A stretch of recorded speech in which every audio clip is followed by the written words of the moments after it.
kind of long historical trajectory of certain practices within the ANC.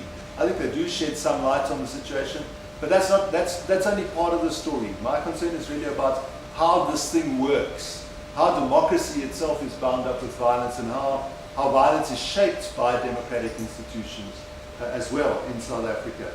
And that's why I'm not looking at the DA. I mean, this is not a comprehensive account of all the different political parties on the political terrain. It's really looking at the dominant party and the way things work in terms of transformation. So to come back then, so I think it's in that context, it's really important to ask the question that Mark does, to pose the question, why is it that the poor are not establishing autonomous positions and contesting power? Now, I mean, again, this is part of a different project that we're working on around the politics of the poor. And I think to go back to the community protests that I pointed towards, I think the argument that is emerging from our engagement with our material is that not only the elite factions who are involved in protests are part of the ANC, but that the protesters themselves very much see their protests as taking place on the terrain of the ANC, which is a very broad, very big terrain. That is where all the political resources are. That is where the important networks are. And so when people point towards protest leaders and say, we know those people are only in it for their own interest. We know they're trying to get tenders. But they are the ones who can amplify our voices within the ANC. Because we know that the ANC is the authority that is going to either deliver it to us or not. So that's very much characterized the politics of COSATU as well. I mean, what the Tripartite Alliance is about COSATU locating itself within, broadly speaking, the ANC, aligning itself within the ANC and saying that is where the crucial engagement and the crucial debate and the crucial contestation takes place. Now, and that's dominated subaltern politics, if you like, or the politics of the poor, as well as working class politics. And that's what's beginning to shift. And that's what the NUMSA, the shifts within COSATU are about, is about questioning that relationship. And I would say that in some respects the EFF is also about that. Although the one reason why the EFF is so rapidly able to develop a kind of a constituency, a base, a presence, and quite possibly a substantial kind of electoral showing, is because it is so similar to the ANC, that in some respects, for those people who associate themselves with the EFF, it's almost like it's associating themselves with a faction of the ANC, even though it's in other ways it's a breakaway. So there's a kind of ambiguity to the EFF and the position that it occupies, which is what I think makes it interesting. And that ambiguity doesn't only go for where it locates itself, but also for the quite complex messages, the quite complex, I think, if you like, struggles or contestations within about what is the nature of the message that's coming out of the EFF. Is it one of another faction that's positioning itself around option number 1 or 2, or even option number 3, the strongman populist option, or is it about alternatives and about the poor? And I don't think that that's being concluded yet. So I think that's really what I would want to say. Yeah. Well, just very, very briefly. I mean,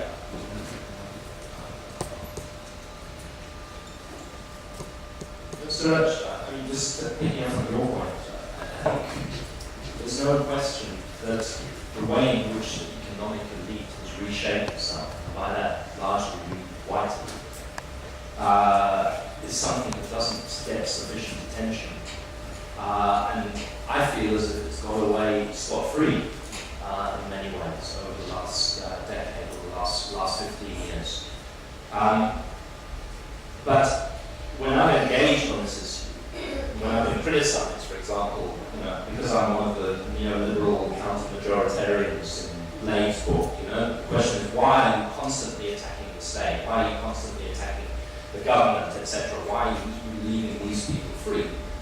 Part of the answer to that for me is that we need the state to lead transformation. We need the power of the state to bring about the transformation and the redistribution. If it does not do that, then you are significantly weakened. You can't do it as a social movement on your own. You can't take on the mining industry, on logging, on the food industry, etc. All of those that are creating the inequalities. You need the state, and therefore it may not be the right thing, but there's a logical focus to try to challenge the failures and abuses of political flat power in this context, in this discussion, black political power. So that's one point that I would agree on.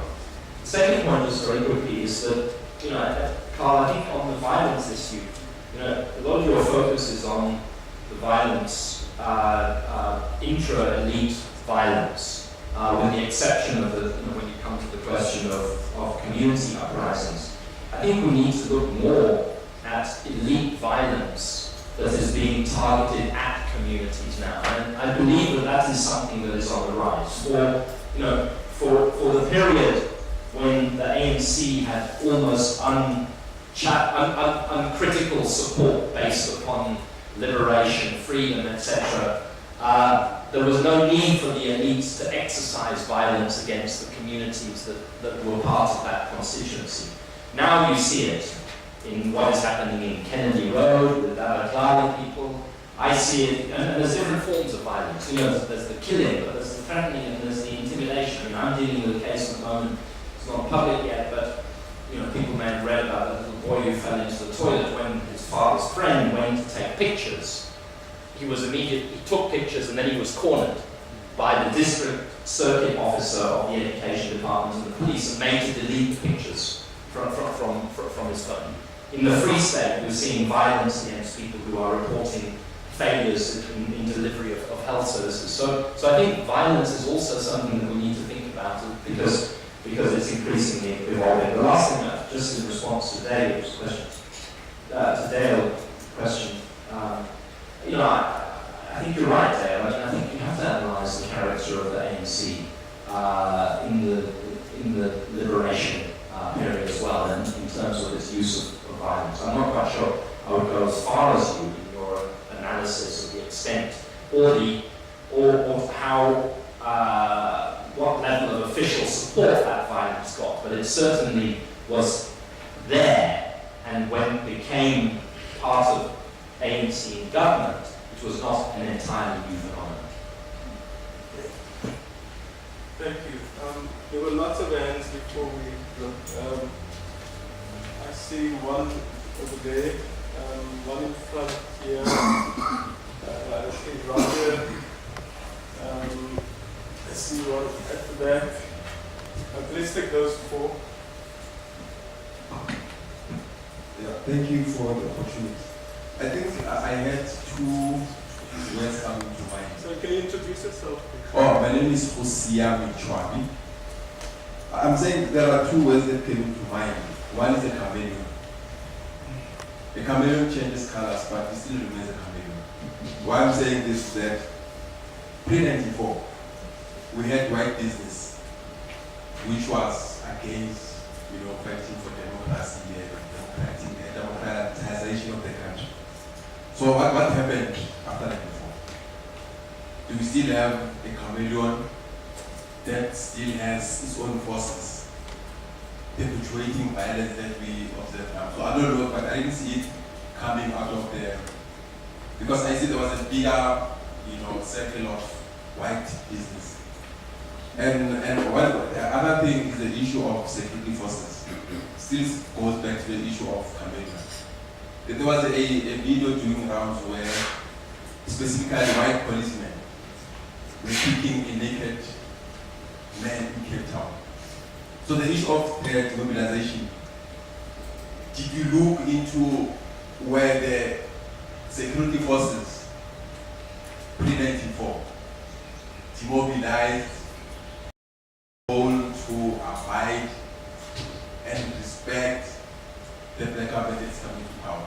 So I'm saying I did not see it coming in to say you speak of violence, and I want to believe that ANC now has become a center of discussions around violence, but we're not looking at pre-94 security agencies which were there and which were integrated to the security forces of the country? Was there any process to demobilize? And the issue of Kameno, the big businesses, are they keeping wealth from the majority of the black people who then, the only solution for them to gain access to those resources is by the means of violence?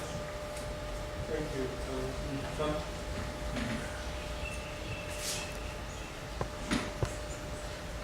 Thank you. My name is Mza.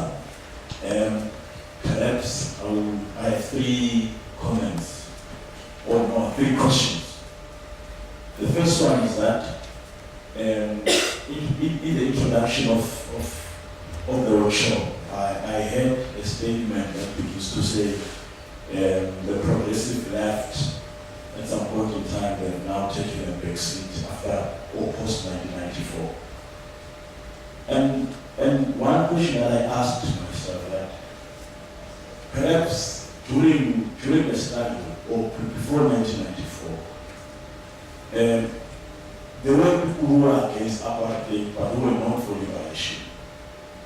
And in some instances you find that there were those who were saying we fought apartheid, but they never said we were for liberation. So my question would be, where are we now? Perhaps can I benefit from scholars around? Is there any difference between freedom and democracy? Where are we now? And the other question perhaps that I wanted to ask was that, or a comment, that I'm concerned about leadership in all spheres. I say this directly to the left, in whatever form and shape and thinking, but generally the progressive left. That recently the state, through the president, decided in Bushbuckridge, they handed over in land in a value of 1 billion. I never heard any noise or mobilization of people or like what happened to it was. I didn't know. Was it because it was given to one family who happened to, I don't know. So I'm saying the issue of leadership, particularly on the left, I then imagine a country like Cuba without leadership. A country as small as Cuba that will face the might of the United States. If leadership was not there, where would Cuba be? So I'm saying where we are, because also within the progressive left, there's no leadership. There's no leadership. Thank you. Roger? Yeah, Roger.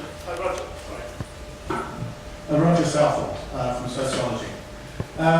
Karl, in your presentation, there wasn't any attention to the whole business of production, capitalist production, etc. So I'm just wondering where you're going to fit it in. And the obvious point is that if you're going to increase the capacity for redistribution, then you need more production. And that provides more resources for rents and so forth. So presumably that's the goal which elites might be looking for, increased production. Mark mentioned the need for a strong state to promote development, with which I agree, but we've got the dilemma here, and you read this in the business press, and it's not completely wrong, as we know, that the state does not have the capacity to even manage capitalist production in this country. So there's a bit of a dilemma. I mean, if you look at the whole farce around the ESCOM and so forth. So we've got a sort of, this sort of inability of the state to manage on, and it gives us something of a, it adds to your notion of paralysis. So I'm just sort of wondering where you would put the whole aspect of production into your analysis. Thank you. At the back.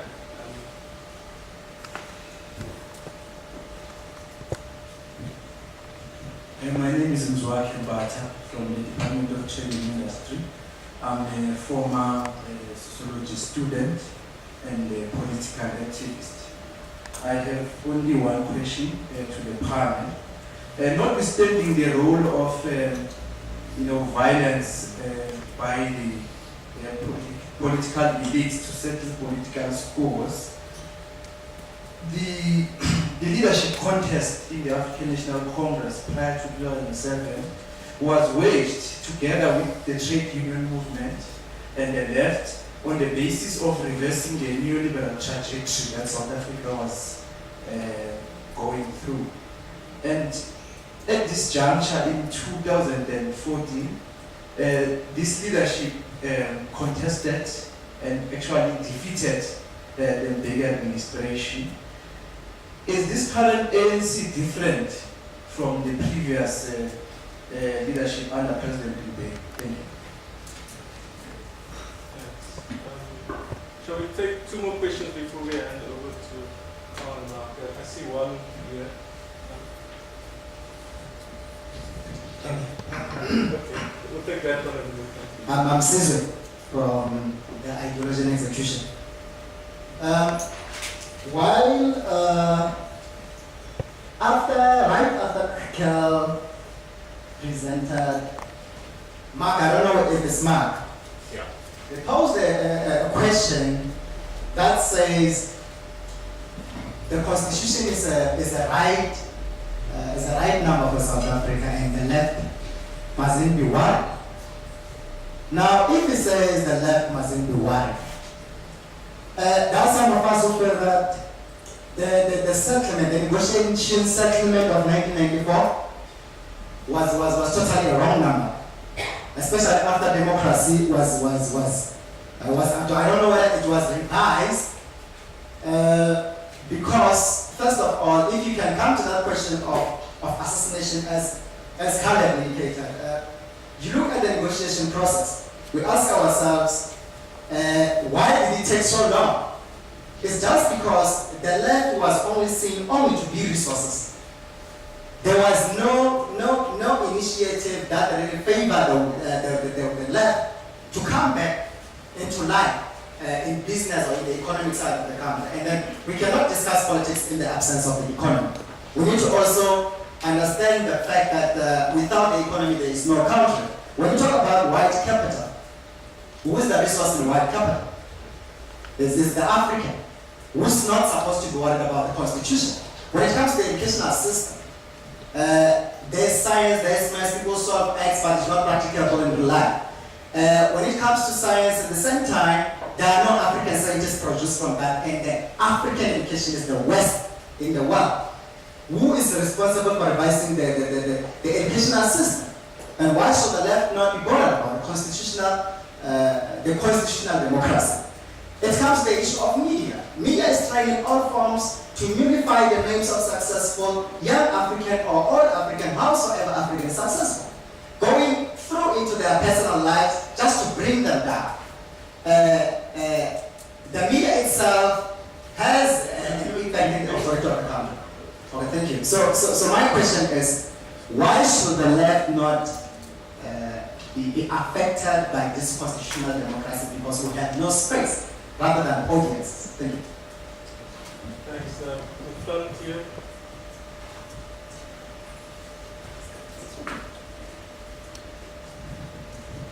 Thank you much. My name is Simon Baker from Sociology, Stellenbosch University.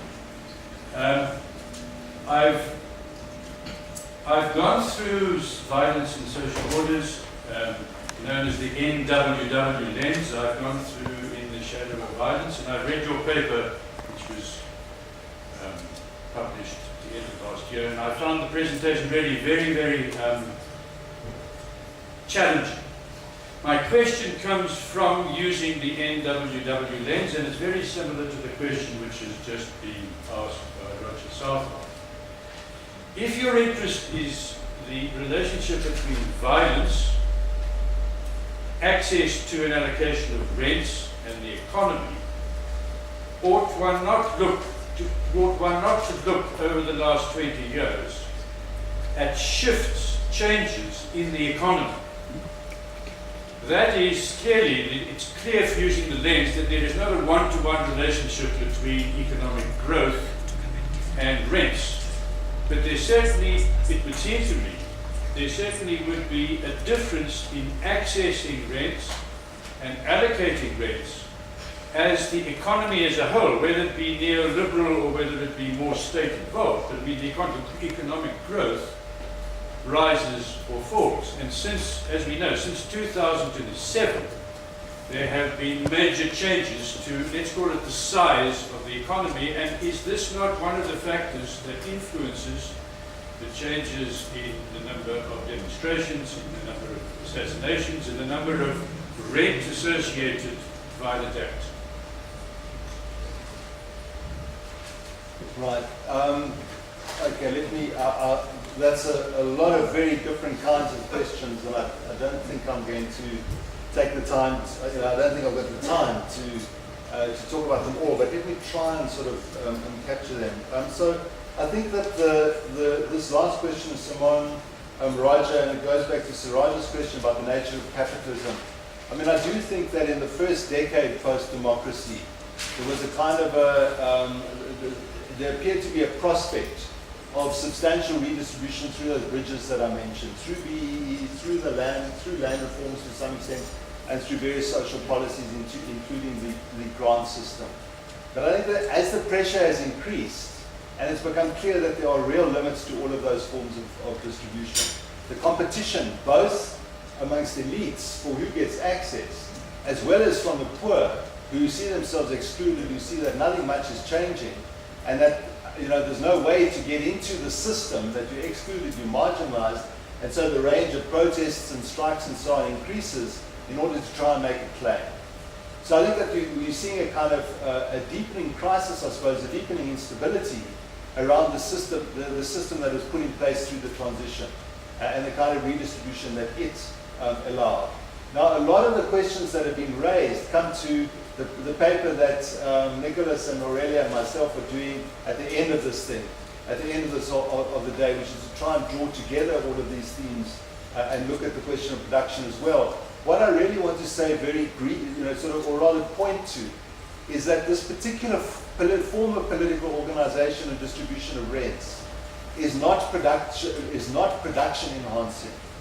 It's about redistribution and conspicuous consumption. And it doesn't lead to long-term investment or accumulation. And that is its real flaw in terms of development and as a development model. So there's a set of questions around why this is the case and what might change it. And I think that goes to Siraj's question about the form of capitalism that we've got now. So now, at the moment, essentially, what we have is struggles over kind of rentier positions in the economy, not around production and expanding production, and that's a real problem, but that goes way beyond the scope of my paper. I must just to return to the question of of course that also goes to the question of what's happened to white capital. Where is it and where is it located? And several of the papers do deal with that question, both in terms of globalization as well as in terms of competition tribunal and so on. Just to return to the question of violence, I mean, my purpose in this paper is a very particular one, and that's to explore intra-elite violence. If we, a bigger picture of violent democracy has to very much put center ground the increasing violence of the state towards the people, as well as the kind of violence that is used by people, by workers, by trade unions, by communities, to stake their claims. And what I would say, several people have raised that question, why are we alluding to the violence of workers? Well, one of the problems when you talk about violence is there's an automatic assumption that violence is wrong. That by pointing to the violence that might be used in strikes, that means that I'm saying that this is wrong and a problem. Well, I think that in an unresponsive democracy, where democratic institutions are not actually responding to the problems that people have, then violence becomes a very powerful resource in terms of voice, in terms of making grievances known and calling authority to come and address those grievances. The question is whether that route ultimately provides a breakthrough, from the kind of impasse that we are in at the moment, and whether that would allow us to address production, and I suspect not. I suspect that the question of production is also left out in that element. Now there was a point made, I think here at the front, a very interesting question about, is there a difference between freedom and democracy? And I think that goes to the heart of the questions that I'm trying to pose, and that Mark is posing also in relation to this paper, which is how do we think about democracy and how do we think about freedom? And it seems to me quite clear that the kind of democracy that we have, we can't say that liberation has been achieved. The question is, does it provide the kind of scope and the kind of resources and the kind of, I suppose, terrains, the kind of arenas for us to bring that liberation closer? Or does it actually foreclose that? Does it make it more difficult? And that's the question about the Constitution. You know, to what extent is the Constitution a real means? To what extent does it provide the kind of powers, at least potentially, to push the struggle further and to attain that liberation? Or to what extent do we locate ourselves outside of that Constitution and say, well, the Constitution, maybe the Constitution isn't the problem, maybe it is the problem, but maybe the problem is that all of the institutions which actually determine how the Constitution is used and determine the life of the Constitution in our society, those are so problematic that the Constitution itself is rendered meaningless. And maybe it becomes like the Freedom Charter. The Constitution becomes a sort of document that you say, we do want a society that looks like this, but we can't achieve it through the Constitution. I don't know. These are the questions that are posed by this kind of analysis, and it really raises the question of point number 4 on the screen here, which is, what does it mean? The popular dissent, realignment of political forces, and a new project for democracy and redistribution. Does that mean socialism? Is this attainable under capital? Those are the big questions that this kind of thing, that these kinds of issues pose to us and pose to this left. Whether, what is the term, Nicholas? The left that had drifted to the center, and some maybe drifting back to the left as well. I don't know. But I think I'll leave it at that point. Yeah, let me just start with the points about the Constitution. I don't want people to think that I'm naive or idealistic or think that the Constitution is self-enacting and that it's just some sort of panacea. That's not the approach that I'm saying taking to the Constitution. I'm saying that the Constitution should be a site of contest around transformation, and that in that respect it offers us a very powerful lever. And the difference, Karl, between the Constitution and the Freedom Charter is that the Freedom Charter was just that, a charter. It was a set of aspirations and demands. The Constitution is the supreme law of South Africa. There is no, theoretically, there is no higher dictate than what the Constitution requires. So if we are dissatisfied with redistribution and transformation and inequality, why are we not using the Constitution at least as our first site to challenge that? And then when you look into the Constitution, there's elements of the Constitution that reflect the compromise. 1994 ultimately was a compromise because of the stalemate, as you say in your paper, and everybody agrees. But it's not a typical neoliberal capitalist constitution. It talks about social justice as part of its foundation. It doesn't just talk about democracy and democratic values. It talks about 3 planks, 3 pillars: social justice, human rights, and democratic values. So, how do we seize and take advantage of that? It doesn't just say it would be nice if people could have the human right to health. It says the state must take reasonable legislative and other measures to achieve the right to health, and it must be achieved progressively. When it comes to education, which Sizwe raised, and nobody fights around this, it says that the state must provide quality education with immediate effect.